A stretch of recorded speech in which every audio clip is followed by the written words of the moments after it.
आज का आज का सत्संग का प्रसंग है, सत्य क्या है। आज के सत्संग का प्रसंग है, सत्य क्या है। हमें तो अपना उद्धार करना ही है, चाहे कुछ भी हो। इस निश्चय की लोगों में कमी है। यह इच्छा जितनी जोरदार होगी उतनी ही संसार से अरुचि हो जाएगी। सत्संग में पारमार्थिक बातों को सुनने से रुचि होती है और सांसारिक भोग भोगने के बाद भोगों से गलानी अरुचि होती है।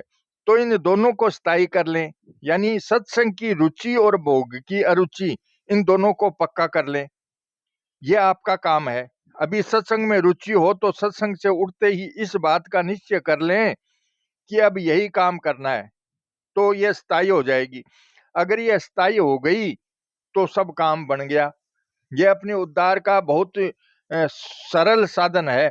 केवल रुचि की जरूरत है। भीतर एक बात जची हुई है कि यह काम जल्दी नहीं होता, देरी लगती है। यह बहुत घातक चीज है। परमात्म तत्व के लिए भविष्य की आशा बहुत ही घातक है। भविष्य की आशा उस चीज के लिए होती है जो कर्मजन्य हो, जिससे देश काल की दूरी हो, जो हमारे से बहुत दूर हो। पर जो सब देश काल वस्तु अवस्था परिस्थिति आदि में पूर्ण रूप से विराजमान है और हमारे अंदर है, उसके लिए भविष्य नहीं होता। सांसारिक कामों के लिए जैसे भविष्य की आशा होती है, मकान बनाना है तो ये होता है कि हाँ हमें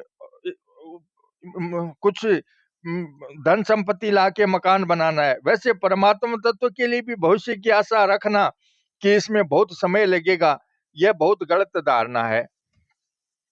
मैं आपको वही बातें सुनाता हूं जो मुझे अच्छी लगती हैं और जिनसे मुझे बहुत लाभ हुआ है।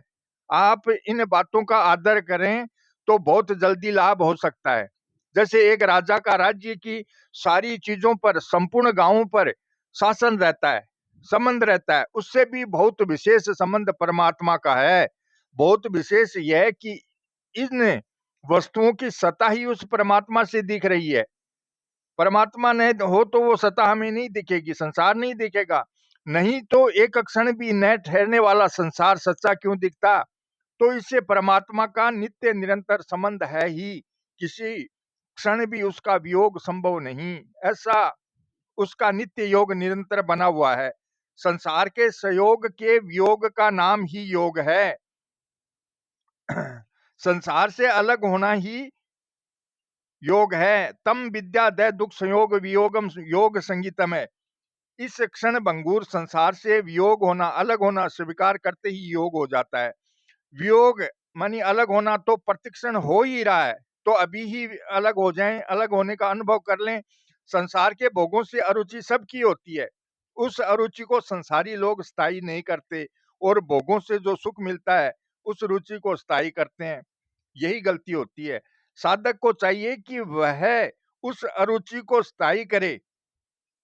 प्रश्न आता है, संसार से वियोग का अनुभव होने पर उसकी नश्वरता या असत्यता का ज्ञान तो हो जाता है, लेकिन सत्य क्या है इसका पता कैसे लगेगा।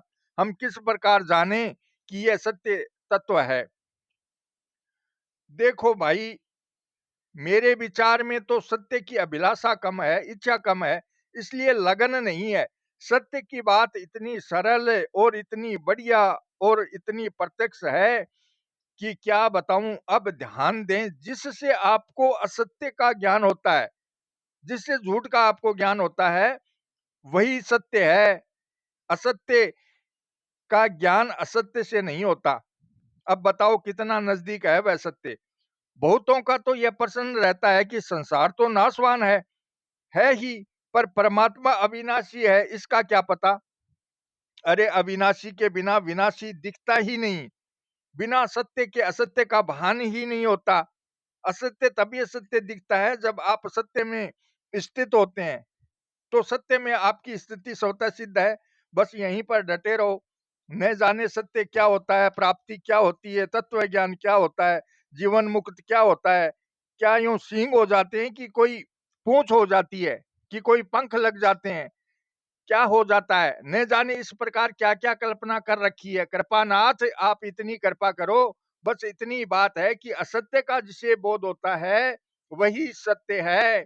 कोई पूछे कि सब कुछ दिखता है पर आंख नहीं दिखती, तो जिससे सब कुछ दिखता है वही तो आंख है। आंख को कैसे देखा जाए कि ये आंख है?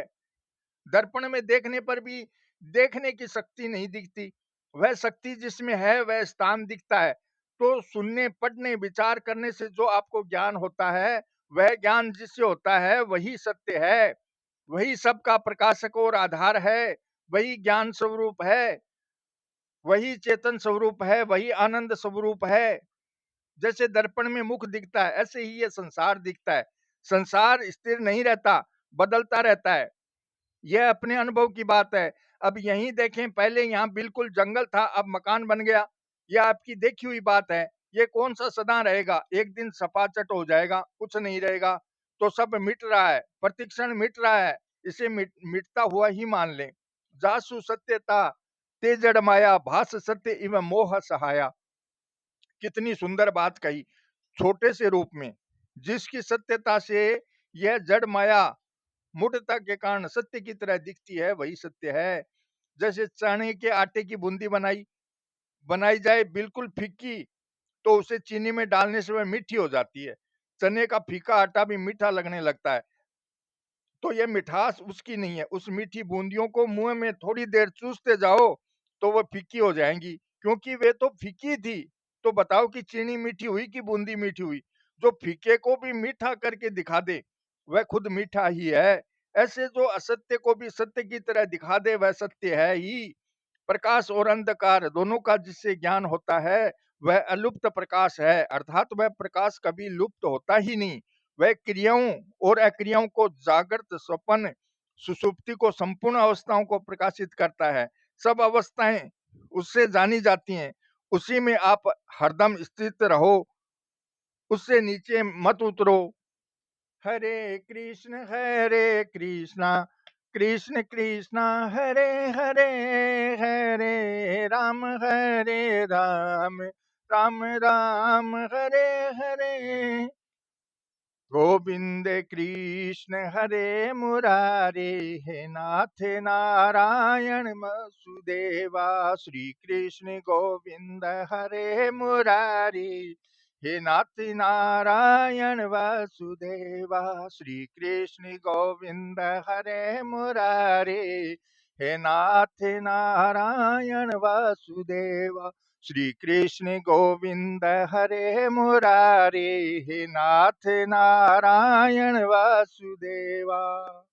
जय श्री कृष्ण।